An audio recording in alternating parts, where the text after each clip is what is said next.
ہر شخص بالکل غافل ہے۔ اے لوگوں، میں سخت لفظ جمعے کے دن رمضان میں نہیں بولنا چاہتا، لیکن میرا دل دکھا ہوا بہت ہے، بہت دکھا ہوا ہے، اور اب تو میں اتنی سخت باتیں کرنے لگا ہوں جو میں پہلے نہیں کرتا تھا۔ شاید یہ عمر کا تقاضا ہے کہ برداشت سے باہر ہوا جا رہا ہے۔ مسلمانوں کا خدا پولیس ہے، مسلمان اللہ پر ایمان نہیں رکھتے۔ مسلمانوں نے سمجھایا کہ اللہ اب طاقتور نہیں رہا، اب اللہ کمزور ہو گیا، اب اللہ RSS کے مقابلے میں کمزور ہے، اب اللہ BJP کے مقابلے میں کمزور ہے۔ کیا ہو گیا ہے تمہارے ایمان کو مسلمانوں؟ اللہ کے ہاں دیر ہے، اندھیر نہیں ہے، اور دیر بھی اس لیے ہے کہ اللہ چھانٹنا چاہتا ہے ہم میں سے تم میں کون ہے پکا مسلمان اور کون ہے دکھاوے کے مسلمان۔ الحمدللہ وکفا وسلام علی عباده الذین اصطفى، اما بعد۔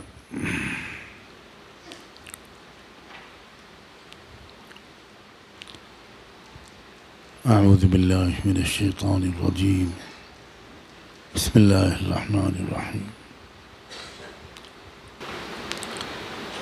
وقال صلی اللہ علیہ وآلہ وسلم: من رأى منكم منکرا فلیغیرہ بیدہ۔ وقال علیہ الصلاة والسلام: انصر اخاک ظالما او مظلوما۔ سبحان ربک رب العزة عما یصفون،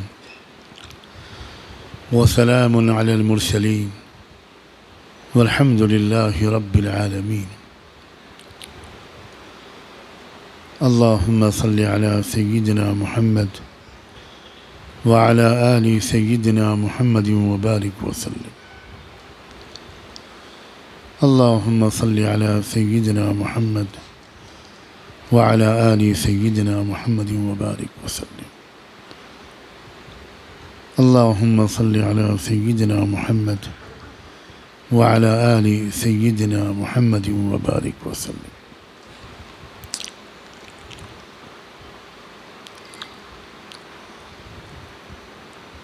اگر کسی مسلمان مرد یا عورت سے پوچھا جائے کہ اسلام میں کتنے فرائض ہیں،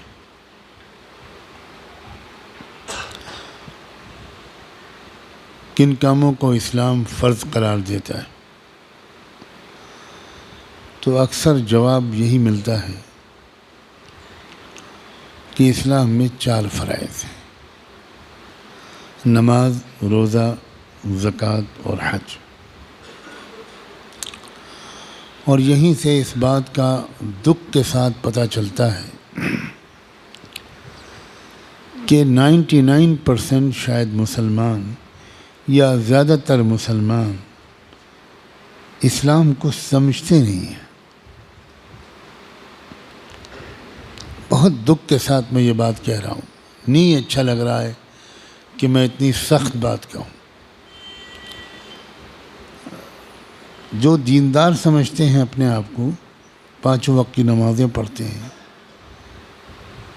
دینی مجلسوں میں شریک ہوتے ہیں، ان کی اکثریت بھی اسلام کو صحیح طور پر سمجھے ہوئے نہیں ہے۔ میری بات سمجھ میں آ رہی ہے؟ مجھے نہیں لگ رہا آپ کے چہروں سے۔ دیکھو، ارکان الگ چیز ہیں اور فرائض الگ ہیں۔ ارکان تو 4 ہیں، بلکہ 5، لیکن فرائض بہت لمبی فہرست ہے۔ اسی غلطی کی وجہ سے مسلمانوں کی اکثریت اسلام کی اکثریت پر عمل نہیں کر رہی۔ ہماری زندگیوں میں اسلام کا تھوڑا سا حصہ ہے۔ مثال کے طور پر، ہر قیمت پر والدین کو خوش رکھنا، ان کی خدمت کرنا فرض ہے۔ کوئی مسلمان نہیں کہے گا کہ یہ بھی فرض ہے۔ نماز، روزہ، زکوٰۃ، حج۔ پڑوسیوں کے ساتھ اچھا سلوک کرنا اور اس کی بدسلوکی کو برداشت کرنا فرض ہے۔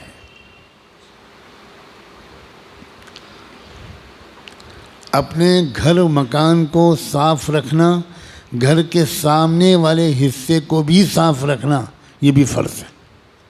کبھی سنا ہے آپ نے؟ ہاتھ اٹھائیں جو لوگ جنہوں نے پہلے کبھی سنا ہو۔ 50 سال سے نماز پڑھ رہے ہیں لیکن گھر کا کچرا باہر ڈال رہے ہیں۔ یہ نہیں معلوم کہ ہم ایک فرض توڑ رہے ہیں، فرض، نفل واجب نہیں۔ اسی طرح ظلم کو روکنے کی کوشش کرنا فرض ہے، فرض، فرض۔ ظالم کو ظلم سے روکنے کی کوشش کرنا مجھ پر اور آپ سب پر، میری بیوی پر، میری بیٹوں بیٹیوں پر، آپ کے گھر کی عورتوں پر، آپ سب پر فرض ہے، فرض ہے۔ کسی کے ذہن میں یہ؟ آج ذرا صفائی سے بتا دو مجھے، ہے کہ ذہن میں یہ کام ہوگا کسی کا؟ کوئی نیتا کریں گے ظلم سے روکیں گے؟ یا علماء اس کے خلاف کچھ بول دیں گے؟ بس ہم سے کیا مطلب؟ ہم تو بزنس مین ہیں، ہم تو انجینئر ہیں، ہم تو تاجر ہیں، ہم تو ینگ اسٹوڈنٹ ہیں، ہم تو ٹیچر پروفیسر ہیں، ہم تو 4 بچوں کی ماں ہیں۔ اللہ کے رسول نے حکم کے لہجے میں فرمایا ہے، دیکھو اپنے بھائی کی مدد کرنا تم پر ہر حال میں فرض ہے۔ بھائی اگر مظلوم ہو تب بھی مدد کرنا فرض ہے، اور بھائی اگر ظالم ہو تب بھی اس کی مدد کرنا فرض ہے۔ صحابہ کی کیا شاندار تربیت ہوئی تھی، اور کتنے سمجھدار بنے تھے صحابہ۔ صحابہ اسلام کو کس طرح سمجھتے تھے۔ میں جو رونا رو رہا ہوں اور کوئی سننے والا مجھے نہیں مل رہا کہ میں کیا کہنا چاہ رہا ہوں، بک رہا ہوں جنوں میں کیا کیا، کچھ تو سمجھے خدا کرے کوئی۔ مجھے ایک بھی سمجھنے والا نہیں مل رہا۔ میں یہ کہہ رہا ہوں کہ اسلام کو سمجھو۔ 50 60 70 سال کے ہو گئے، اکثر اسلام کو نہیں سمجھا، نہیں سمجھا اسلام۔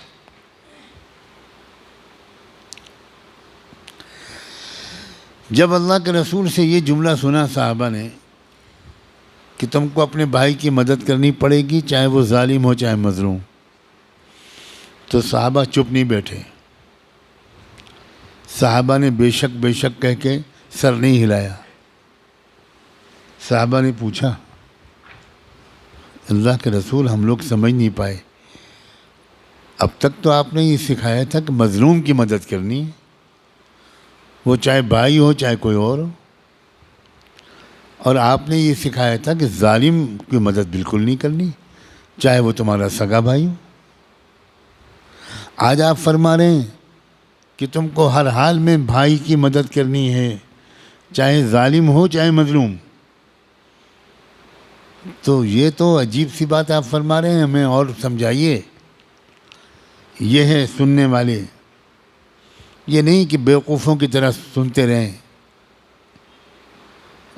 کان کھول کر، دماغ کھول کر صحابہ سنتے تھے، اور جب ایک بات انہوں نے ایسی سنی جو اب تک ان کی اسلام کی سمجھ سے جوڑ نہیں رکھتی تھی، تو وہ ادب کی وجہ سے چپ نہیں بیٹھے، انہوں نے سوال کیا۔ میں تو سوچتا ہوں کہ اللہ کے رسول صلی اللہ علیہ وسلم ان کا یہ سوال پوچھنے سے بے پناہ خوش ہوئے ہوں گے، کیونکہ آپ کو یہ لگا ہوگا کہ میری محنت ضائع نہیں جا رہی، اور یہ لوگ اسلام کو سمجھ رہے ہیں۔ تب آپ نے جواب میں تشریح فرمائی کہ ہاں، ظالم کی مدد کرنے کے بارے میں جو میں تم سے کہہ رہا ہوں، اس سے میری مراد یہ ہے کہ تم کو اس کو ظلم سے روکنا ہے، ظلم نہیں کرنے دینا، یہ اس کی مدد ہے۔ کاش کہ مسلمان اس پر عمل کر رہے ہوتے تو آج دنیا میں اس قدر ظلم نہ ہو رہا ہوتا۔ کوئی ایک آدھ بندہ ظلم کے خلاف بولتا ہے، قوم اس کو اکیلا چھوڑ دیتی ہے، وہ اکیلا مارا جاتا ہے۔ اگر قوم ساتھ کھڑی ہو اور پوری قوم کو ایک بات کا احساس ہو کہ ظلم سے روکنا ہماری ذمہ داری بھی ہے، خالی فلاں حضرت کی نہیں ہے۔ ہماری ذمہ داری یہ نہیں ہے کہ ہم بیان سن کر داد دے دیں، تالی بجا دیں، تعریف کر دیں کہ واہ واہ ایک ہی بندہ ہے جو بول رہا ہے، اس سے زیادہ تو دھوکے کی کوئی بات ہی نہیں ہے۔ یہ تو فریب ہے، آپ اپنے لوگوں کو دشمن کے حوالے کر رہے ہیں۔ آپ خود غافل رہ کر ظلم سے روکنے کے سلسلے میں سینکڑوں بار آپ کو پکارا جاتا ہے اور آپ سر ہلاتے رہتے ہیں اور آپ کی سمجھ میں نہیں آتا، یہ بات صحیح نہیں ہے۔ اسلام ایک طرف انفرادی اصلاح پر زور دیتا ہے، تقوی اختیار کرو، گناہوں سے بچو، نمازوں کی پابندی کرو، ذکر کرو، تلاوت کرو، تسبیحات کا اہتمام کرو، پاک صاف رہو، طہارت کے حکموں پر عمل کرو، نگاہوں کو قابو میں رکھو، کردار کو گندہ نہ ہونے دو۔ یہ انفرادی اصلاح ہے۔ ساتھ ساتھ اسلام یہ بھی کہتا ہے کہ سماج کے اندر بھی برائیوں اور ظلم کو نہ پھیلنے دو، اجتماعی طور پر بھی معاشرے کو ظلم سے اور برائیوں سے پاک صاف رکھو، مقابلہ کرو ڈٹ کر، جس طریقے سے تم کر سکتے ہو کرو، طریقے سینکڑوں ہو سکتے ہیں۔ عملی محنت کے ذریعے سے ظلم کو روکنا، زبان کے ذریعے سے ظلم کو روکنا، کم سے کم درجہ یہ کہ اندر دل دماغ کی پوری طاقت کے ساتھ اس ظلم کو روکنے کی کوشش کرنا۔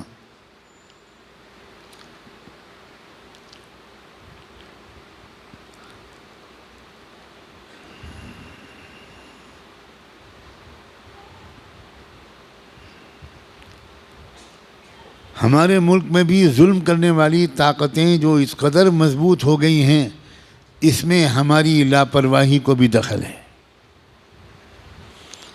ہماری بے تعلقی، بے خبری، ناسمجھی، سستی، کاہلی کو بھی دخل ہے، ہمارے بخل کو بھی دخل ہے۔ کہنے والے کہتے ہیں، اور اگر آپ میں کچھ سمجھدار لوگ بیٹھے ہیں تو میری اگلی بات کو غور سے سنیں، وہ یہ کہ سب باتیں مجموع میں کھول کر نہیں کہی جا سکتی، مجموع میں اصولی باتیں کی جاتی ہیں۔ مجمع میں سمجھایا جاتا ہے کہ ظلم کا مقابلہ کرنا فرض ہے، ظالم کو ظلم سے روکنا فرض ہے، مظلوم کی مدد کرنا فرض ہے۔ اب اس کے بعد طریقہ کار کیا ہوگا، یہ ضروری نہیں ہے کہ پوری بات مجموع میں بتائی جائے۔ یہ آپ کی ذمہ داری ہے کہ آپ اس کے بعد اس بیان کرنے والے سے ملیں، اس سے وقت لیں، سفر کر کے جانا پڑے تو جائیں، یہ آپ پر فرض ہے، اور آپ اس سے پوچھیں میں ظلم کا مقابلہ کرنے میں شریک ہونا چاہتا ہوں، میں ظلم کو روکنے کی کوشش میں شریک ہونا چاہتا ہوں، میں مظلوم کی مدد کرنا چاہتا ہوں، مجھے بتائیے میں کیا کروں۔ تب وہ شخص آپ سے تفصیلات پوچھے گا، آپ کا علاقہ کون سا ہے، وہاں کے کیا حالات ہیں، وہاں کیا امکانات ہیں، وہاں ظلم کی کون کون سی شکلیں ہو رہی ہیں، اور پھر وہ آپ کو مشورہ دے گا کہ بھائی اس طریقے سے آپ ظلم کو روکنے کی کوشش میں شریک ہوں، مظلوم کی مدد اس طرح کریں۔ لیکن حال یہ ہے کہ بیان سن کر لوگ اٹھ کے چلے جاتے ہیں، سر ہلاتے رہتے ہیں، انشاءاللہ، ماشاءاللہ، سبحان اللہ، بے شک کہتے رہتے ہیں مشاعرے کی طرح۔ اس کے بعد تفصیلات پوچھنے والے نظر ہی نہیں آتے، لوگ سمجھتے ہیں بس ہم نے بیان سن لیا، کام کر دیا، ہمارا کام ہو گیا۔ بیان کرنے والے کی مجبوری یہ ہے کہ وہ ساری عملی باتیں بیان میں نہیں کہہ سکتا. نہ آپ کو ہضم ہوگا، نہ اور بہت سے کان ایسے ہیں کہ جن میں زخم ہو جائیں گے. اس لیے عقل مندوں، خدا کے بندوں، کچھ بھی پڑھے لکھے لوگ ہیں آپ میں کہ نہیں ہیں. آپ تعارف کراتے ہیں کہ میں انجینئر ہوں. کیسے انجینئر ہے آپ تعارف کراتے ہیں کہ میں لائر ہوں، میں وکیل ہوں، میں پروفیشنل ہوں، میں اکاؤنٹنٹ ہوں، میں ٹیچر ہوں. پھر یہ کیا ٹیچر ہیں آپ کہ 10 سال سے آپ کوئی بات سن رہے ہیں اور آج تک آپ نے اس کی تفصیل جاننے کی کوشش نہیں کی؟ کیا آپ یہ چاہتے ہیں کہ علماء آپ کے گھر آئیں؟ آپ سفر نہیں کریں گے؟ آپ کہیں جا کر تفصیلات معلوم نہیں کریں گے؟ آپ کے دل میں بے چینی نہیں ہوگی؟ اگر مسلمانوں نے ظالموں کو روکا ہوتا تو اس ملک میں کروڑوں دلت نہ ہوتے.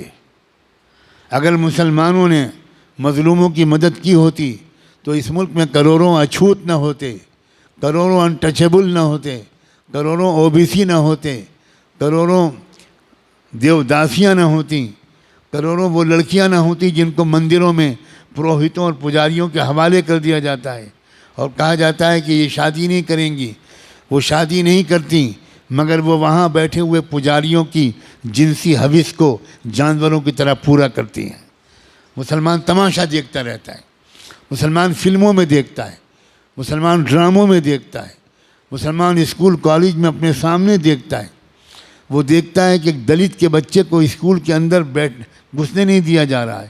آج بھی ہمارے ملک میں یہ ہو رہا ہے. مسلمان دیکھتا ہے کہ ایک دلت کے بچے کو کنویں سے پانی کھینچنے نہیں دیا جا رہا. کیا آپ کو معلوم ہے کہ ڈاکٹر امبیڈکر اتنے بڑے ودوان بنے، اتنے بڑے پروفیشنل بنے، اتنے بڑے وکیل بنے، اور شاید یہ بات بھی آپ میں سے بڑے بڑے پڑھے لکھے نہیں جانتے کہ وہ اکنامکس کے دنیا کے چند بڑے ماہروں میں تھے. 2 میدان تھے ان کے، ایک لا قانون اور ایک اکنامکس. آپ جانتے ہیں کہ وہ جب تک اسکول میں پڑھتے رہے کلاس روم کے اندر بیٹھنے کی اجازت نہیں ملی ان کو. وہ کلاس کے باہر بیٹھتے تھے، اندر گھسنے کی اجازت نہیں تھی. مہار کا بچہ، دلت کا بچہ، اچھوت کا لڑکا یہ نہیں آ سکتا. وہ ڈیفنس کالج تھا، برٹش زمانہ تھا انگریزوں کا. امبیڈکر کے باپ برطانوی فوج میں ملازمت کرتے تھے، اس لیے ان کے بچے کو اس اسکول میں ایڈمیشن تو مل گیا، لیکن اسکول کے پرنسپل نے، جو برہمن تھا، اس نے کہا کہ یہ بچہ کلاس کے اندر نہیں بیٹھے گا. آپ کو پتہ ہے کہ اس ملک میں کروڑوں لوگوں پر سالوں سال سے کتنا ظلم ہو رہا ہے. مسلمانوں نے یہاں حکومت بھی کی مگر اکثر بادشاہوں نے مظلوموں کی مدد نہیں کی، اکثر بادشاہوں نے ظلم سے روکنے کی کوشش نہیں کی. اور اس کی وجہ یہی ہے کہ صحابہ کرام کے بعد، تابعین کے بعد، اول نسل کے عرب مسلمانوں کے بعد پھر دھیرے دھیرے یہ جو ہمارے ملکوں میں اسلام آیا، یہ اسلام سکڑ گیا. نماز، روزے، زکوٰۃ، حج، ٹوپی، پاجامہ، کرتا، داڑھی اس میں. اور اسلام کا تصور فرائض، پتہ نہیں یہ جملہ بھی آپ کی سمجھ میں آئے گا کہ نہیں. اسلام کا تصور فرائض مسخ ہو گیا. اچھے دیندار اور تہجد گزار یہ نہیں جانتے کہ جس طرح نماز فرض ہے ویسے ہی تقریباً ظلم سے روکنا بھی فرض ہے. ایک فرق ہے دونوں میں، وہ بھی میں واضح کر دوں، ورنہ ہو سکتا ہے کچھ لوگ جا کر علماء تک بات پہنچائیں اور علماء اپنی ذمہ داری ادا کرنے کے لیے قلم کاغذ اٹھا لیں.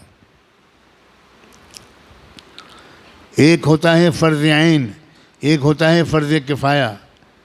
فرض عین کا مطلب یہ ہے کہ ہر مرد اور عورت پر، ہر بالغ مرد اور عورت پر اس کام کا کرنا فرض ہے.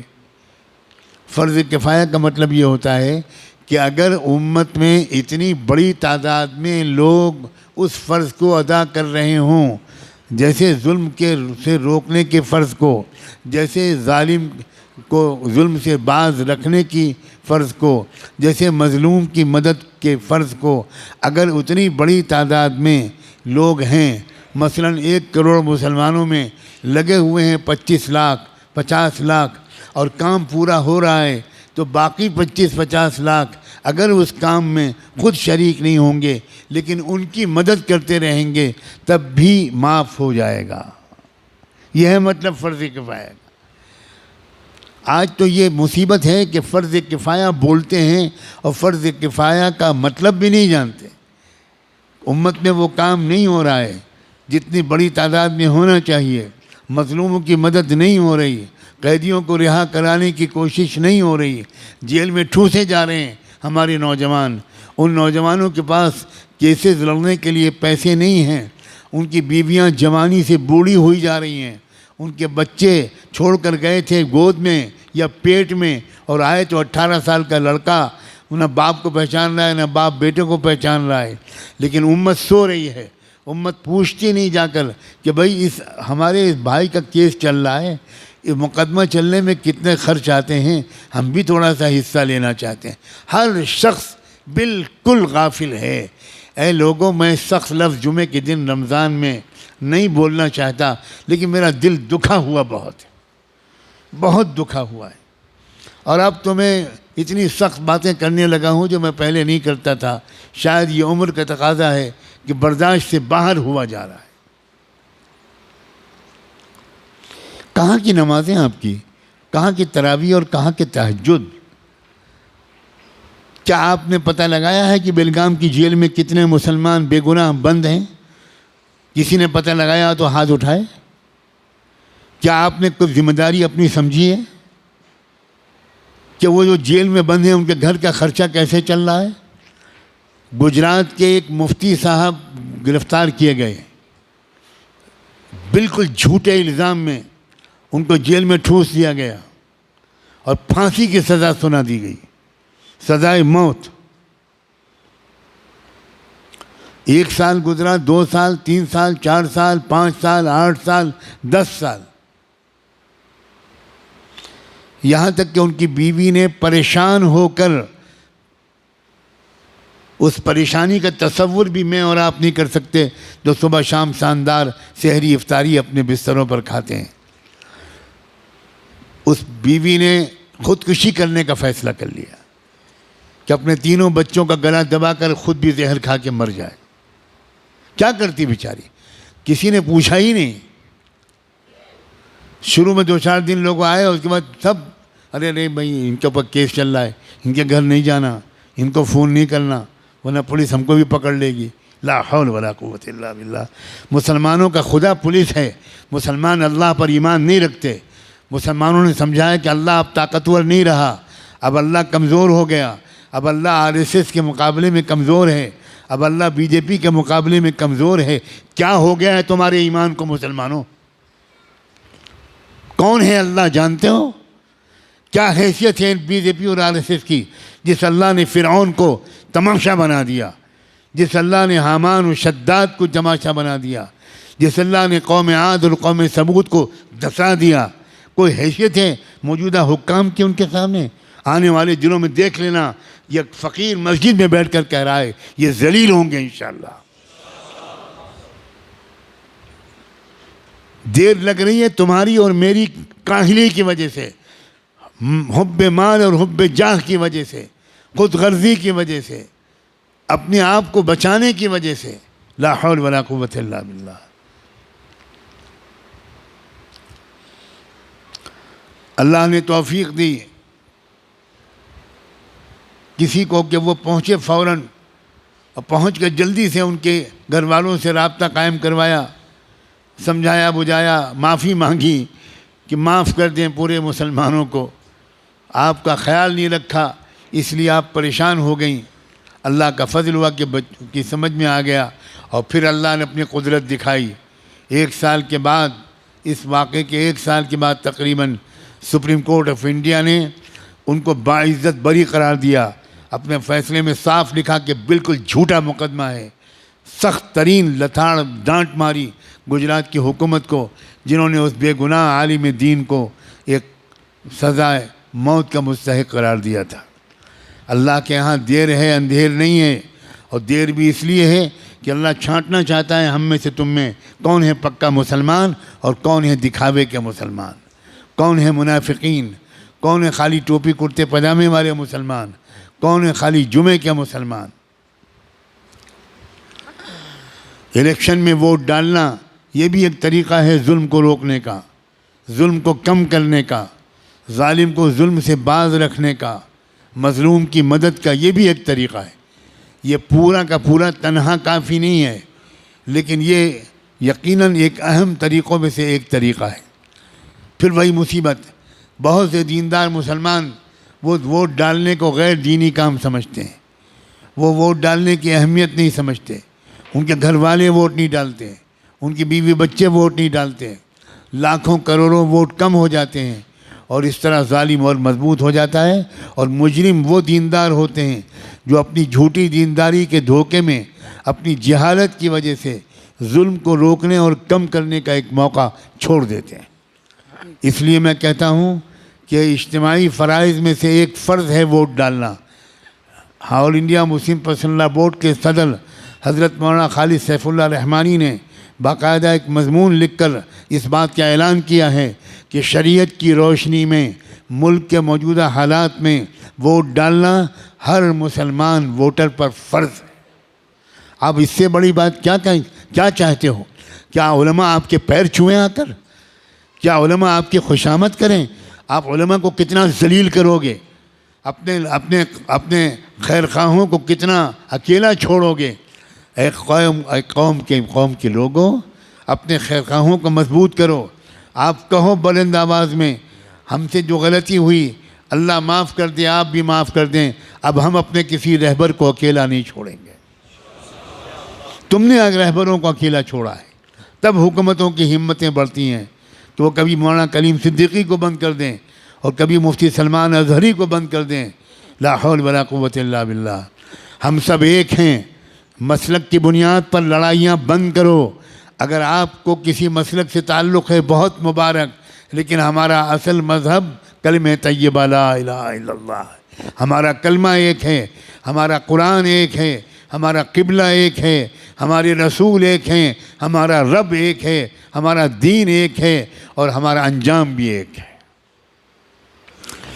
کسی طرح کا جھگڑا نہیں۔ یہ اہل سنت کی مسجد ہے اور یہ تبلیغیوں کی مسجد ہے۔ اللہ کرے اب یہ سب ختم ہو جائے، ہم سب ایک دوسرے کی مسجدوں میں جا کر نماز پڑھیں۔ مسجد کسی کی نہیں ہے، مسجد تو اللہ کی ہے۔ گلے مل جاؤ، ایک دوسرے کو دعوتیں کرو، ایک مسلک کے علماء دوسرے مسلک کے علماء کی دعوت کریں، دسترخوان بچھائیں، ان کے ہاتھ چومیں، ان سے دعا کی درخواست کریں۔ یاد رکھنا ہر مسلک والوں میں کچھ خوبیاں ہیں، یہ سب مسلک مل کر ایک امت بنے گی۔ اب کب تک یہ مسلک کا ہم لوگ ڈھول پیٹیں گے؟ اب بن جاؤ ایک امت، اس لیے کہ دشمن ایک امت بن گیا۔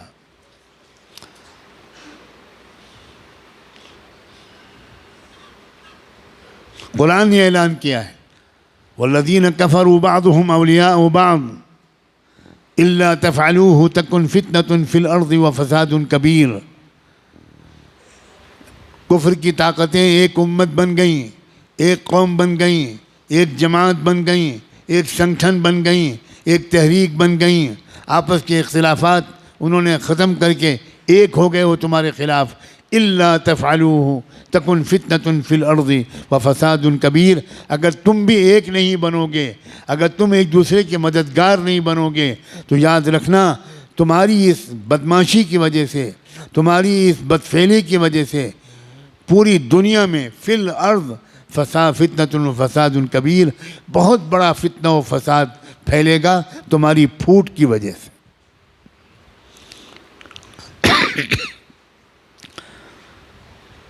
اب تو نہ مدرسے چھوڑے جا رہے ہیں، نہ درگاہیں چھوڑی جا رہی ہیں، مدرسوں پر بھی بلڈوزر چل رہے ہیں، مسجدوں پر بھی بلڈوزر چل رہے ہیں، اور درگاہوں پر بھی، مزاروں پر بھی بلڈوزر چل رہے ہیں۔ واہ واہ واہ واہ۔ اب بھی امت ایک نہیں ہوگی، اب بھی درگاہیں اور مزاریں والے الگ رہیں گے اور مدرسے والے الگ رہیں گے۔ اب تو بھائی خدا کے لیے اب تو ایک ہو جاؤ، ایک ہو کر مضبوطی کے ساتھ ایک طاقت بنو، اور اس بات کی عادت ڈالو کہ جب یہ میرے جیسا کوئی کہنے والا یہ بات کہے تو جس مجمع کے سامنے کہے اس مجمع میں سے کم 50% لوگ وہ باقاعدہ اپنے علاقے کے ذمہ داروں کے ساتھ آئیں، میرے پاس آئیں، میرے جیسے لوگوں کے پاس آئیں اور تفصیل پوچھیں کہ ہم اپنے ملک کو سنبھالنے کے لیے کیا کریں۔ نوجوانوں آؤ گے؟ یا چوڑیاں پہنا دوں میں تم کو، میں چوڑیاں بھیجوں؟ میں سچ کہتا ہوں میرا دل بہت دکھا ہوا ہے، بہت دکھا ہوا ہے۔ او مال والو، اپنے مال کو شادیوں میں خرچ کرتے رہو گے؟ بتاؤ، جواب دو، شادیوں میں خرچ کرو گے یا قوم کی حفاظت کے لیے خرچ کرو گے؟ کہاں خرچ کر رہے ہو قوم کی حفاظت کے لیے؟ 10 روپے تمہاری جیب سے نہیں نکلتے قوم کی حفاظت کے لیے، اور شادیوں میں لاکھوں روپے سودی قرضہ لے کر خرچ کر رہے ہو۔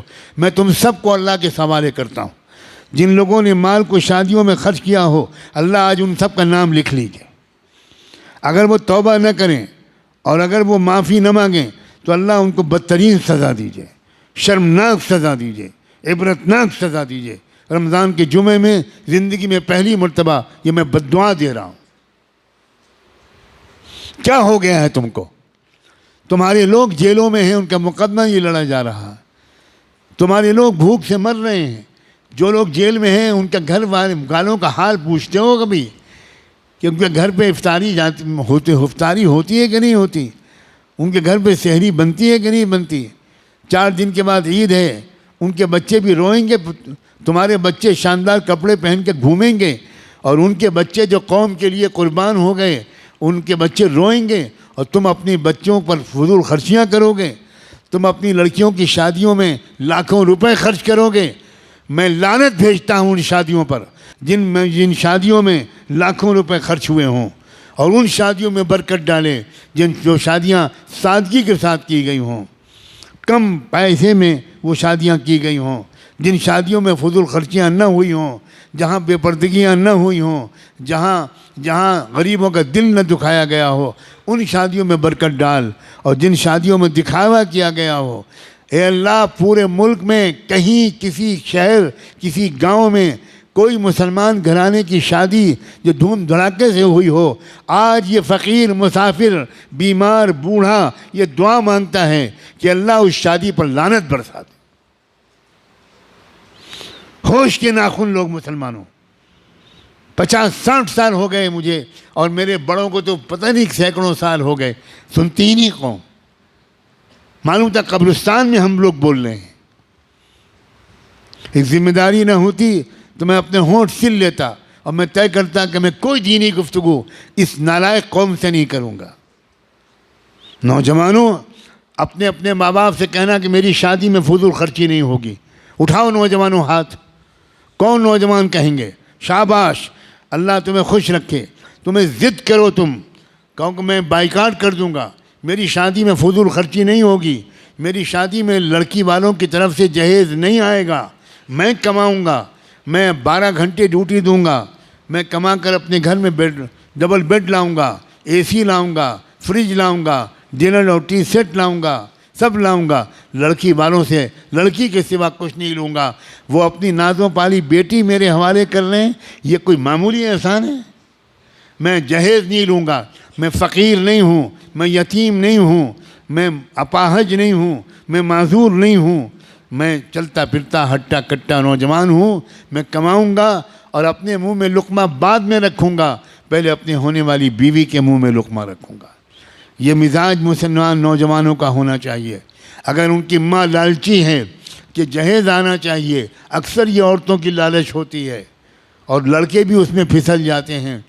لڑکوں کو چاہیے کہ ماں کے پیر پکڑ کر، ماں کے قدموں پر سر رکھ کر اس بات کی خوشامد کریں، میں رسول اللہ کا غلام ہوں، میرے گھر میں جہیز نہیں آئے گا، میں محمد مصطفیٰ کا غلام ہوں، میں مسلمان ہوں، میرے گھر میں جہیز لڑکی کے گھر سے نہیں آئے گا، میں پہلے شادی سے پہلے بھی پورا سامان گھر میں لاؤں گا، اور شادی کے بعد جو کمی ہوگی وہ بھی پوری کر دوں گا۔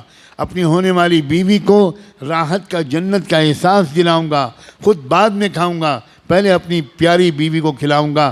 لیکن امی، جہیز لڑکی کے گھر سے نہیں آئے گا، میں عام آدمی نہیں ہوں، میں رسول اللہ کا غلام ہوں، میں رسول اللہ کا امتی ہوں۔ مجھے امید ہے کہ اتنے درد کے ساتھ رمضان کے جمعے میں یہ باتیں جو کہی گئیں وہ جہاں تک پہنچیں گی اثر کریں گی۔ سب سے پہلے یہاں جو آپ براہ راست سن رہے ہیں یا دنیا میں کہیں پر بھی یہ پیغام ایک مسافر کا پہنچے گا، ہر گھر میں اس پر تذکرہ ہوگا، مشورہ ہوگا، مذاکرہ ہوگا۔ اللہ تعالی ہم سب کو نیک کاموں کی توفیق عطا فرمائے۔ وآخر دعوانا ان الحمد للہ رب العالمین۔